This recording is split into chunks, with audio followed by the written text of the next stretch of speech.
Press club কমিটির উদ্যোগে মঙ্গলবার স্বচ্ছ ভারত অভিযান কর্মসূচির মাধ্যমে নতুন কমিটির প্রথম আনুষ্ঠানিক কার্যক্রম অনুষ্ঠিত হলো।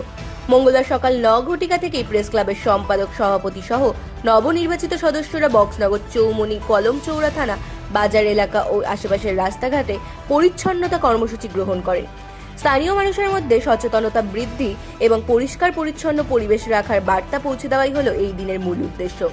উপস্থিত সাংবাদিকরা জানান, শুধু খবর সংগ্রহ নয়, সমাজের উন্নয়নমূলক কাজেও সাংবাদিকদের সক্রিয় ভূমিকা থাকা উচিত এবং এই উদ্যোগে তারই একটি বাস্তব উদাহরণ। আগামী দিনেও একের পর এক কর্মসূচিতে আমরা অংশগ্রহণ করে এলাকার মানুষকে সুন্দর পরিবেশ বার্তা দিতে চাই।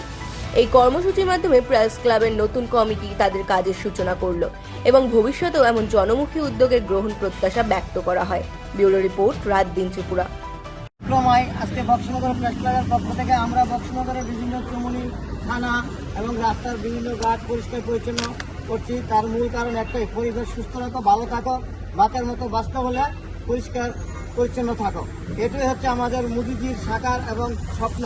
সেই স্বপ্নকে সামনে রেখে আমরা সামাজিক বিভিন্ন কাজকর্ম এগিয়ে যাব, আগামী দিনও করব। এই বলে আমাদের বক্সনগর প্রেস ক্লাবের